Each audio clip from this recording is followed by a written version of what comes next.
Il est 19h45, bonsoir et bienvenue si vous nous rejoignez chers auditeurs. Je suis toujours avec mes débatteurs, les journalistes Vincent Roy et Elliot Maman. Alors je vous propose de parler de l'Algérie. C'est le député européen républicain François-Xavier Bellamy qui alerte là-dessus. Donc il l'a fait dans un post sur X. L'ambassadeur de France en Algérie a donné un entretien à la presse algérienne. Il a été mandaté par Emmanuel Macron pour réengager la relation avec l'Algérie. Son objectif revendiqué est d'accélérer le rythme de la délivrance des visas vers la France pour arriver à 250 000 visas par an. François-Xavier Bellamy nous dit qu'aucune condition n'est fixée. Mais je vois 250 000 visas, attendez, Vincent Roy. Moi, je pense qu'il y a un moment, il faut essayer de devenir sérieux. Il y a qu'à délocaliser totalement l'Algérie. On fait venir tous les Algériens ici. Non, mais au moins, il n'y aura plus de questions de visa, Enfin, c'est totalement absurde. Qu'est-ce qu'on veut ? On veut que la France devienne algérienne ? Qu'est-ce qu'on veut ? C'est quoi le deal, comme on dit aujourd'hui ? C'est quoi ? Alors on veut à toute force qu'un maximum d'Algériens vivent sur notre territoire. Enfin, c'est complètement fou. Alors si c'est ainsi que l'on compte améliorer les relations que l'on a avec l'Algérie et lesquelles relations... Je pense qu'Emmanuel Macron, il pense ça. Il se dit que ça va fonctionner de cette manière-là. Ce qu'Emmanuel Macron pense, il faut qu'il se dépêche de penser parce qu'il n'a plus beaucoup de temps. Et pour nous, par contre, ça va être une vraie respiration. Mais en revanche, il faut très exactement savoir ce que l'on veut. Ça n'est pas ainsi que nous aurons de meilleures relations avec l'Algérie qui se moque de nous depuis très longtemps, qui s'est construite sur une haine anti-française qui est patente. Je veux dire, je ne vois pas... écoutez, au bout d'un moment, ça devient scandaleux. Quand les Français vous disent à longueur de sondage qu'ils veulent moins d'immigration, que ça devient un problème pour eux et que Emmanuel Macron, à toute force, veut qu'on accueille de plus en plus, qu'on donne de plus en plus de visas aux Algériens. Enfin, écoutez, c'est monstrueux. Vous savez, à force de ne jamais écouter le peuple, au bout d'un moment, il se fâche. Alors, il y a plusieurs sujets qui sont restés complètement absents, justement, dans ce grand entretien de la part de l'ambassadeur de France en Algérie. Alors, pour n'en citer que quelques-uns, le refus algérien de reprendre ses ressortissants en situation irrégulière, la coopération judiciaire censée inclure, bien sûr, le retour des délinquants condamnés sur le sol algérien et surtout, aucune mention de Christophe Glaise, un journaliste sportif toujours emprisonné arbitrairement en Algérie, alors même que l'ambassadeur parle de la Coupe du Monde. Donc, il parle de foot, il parle de Coupe du Monde, mais il choisit sciemment évidemment de ne pas mentionner Christophe Glaise. Elliot Maman, est-ce que la France continue de courber l'échine devant l'Algérie et si oui, pour combien de temps encore ? Mais je pense que la plus grande erreur dans cet entretien est d'avoir choisi de publier pareil entretien dans un média en français. Parce que évidemment qu'il y aurait immédiatement une réception dans la scène politique nationale en France et que, comme vous le rappeliez, le gouvernement n'étant pas exactement aligné sur le sentiment d'une majorité de Français sur cette question-là, cette décision stratégique était assez surprenante.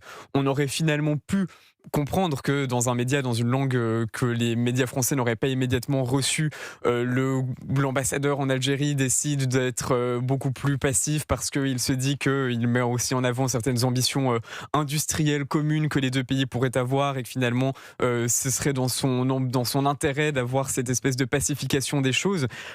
Si c'est dans un média d'État par exemple, pourquoi pas, on peut toujours tenter, c'est aussi ça finalement les stratégies diplomatiques, mais là le faire sciemment dans un média en français, je reconnais que j'ai été légèrement surpris, vu que je me dis c'est tout de même une erreur stratégique qui me semble assez majeure.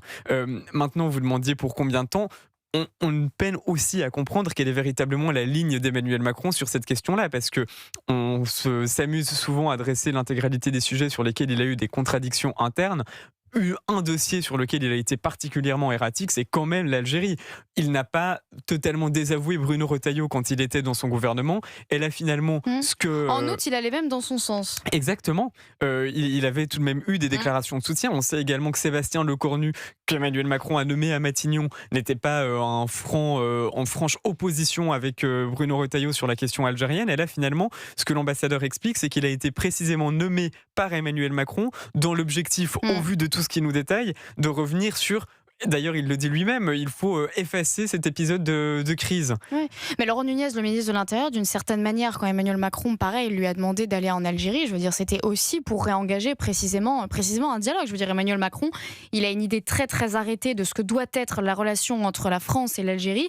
Et manifestement, en fait, il ne saisit pas vraiment que nous sommes en position de faiblesse et surtout, il ne veut absolument rien faire pour le changer. Et c'est d'ailleurs assez équivoque, Vincent Roy, que ce soit encore quelqu'un des Républicains qui nous alerte là-dessus. C'est vrai qu'on sait à quel point Bruno Retailleau, candidat à LR à la présidentielle, est engagé justement sur la question de l'Algérie. Bon, de toute façon, on ne va pas changer immédiatement les rayures du zèbre. La France a 2 placards absolument fondamentaux. Il y a le régime de Vichy et la guerre d'Algérie. Ça, c'est 2 placards. Donc, on ne va pas arranger comme ça, du jour au lendemain, par un coup de baguette magique, les relations entre la France et l'Algérie. C'est un problème extrêmement compliqué. Mais de la même manière que l'on parle du couple franco-allemand, il y a le couple franco-algérien, et dans les couples, ça se fâche, ça se sépare, ça divorce. Pourquoi à tout prix vouloir se rabibocher avec un pays qui manifestement nous déteste? Parce que c'est ça le problème. C'est qu'on a, en tous les cas, je ne parle pas, évidemment, je fais un distinguo entre les Algériens eux-mêmes et le régime algérien. Mais je veux dire, je ne vois pas pourquoi on entretiendrait de bonnes relations avec ce qui s'apparente à une dictature militaire. Je ne vois pas pourquoi on cire les pompes de M. Tebboune à longueur de discours. Je parle de M. Macron. Je ne vois pas pourquoi. Et évidemment, on fait l'impasse sur les sujets absolument cruciaux, c'est-à-dire la reprise des ressortissants lorsqu'on les renvoie, etc. Cette fameuse coopération judiciaire. Voilà, et Monsieur Glaise. Enfin, comme Bien si sûr. on était absolument dépendant de l'Algérie, comme si on ne pouvait rien faire sans avoir l'aval de l'Algérie, etc. Enfin, il y a un moment, il faut taper du poing sur la table, il faut avoir un peu de courage politique. C'est nous qui leur donnons ce pouvoir-là, Mais justement. évidemment.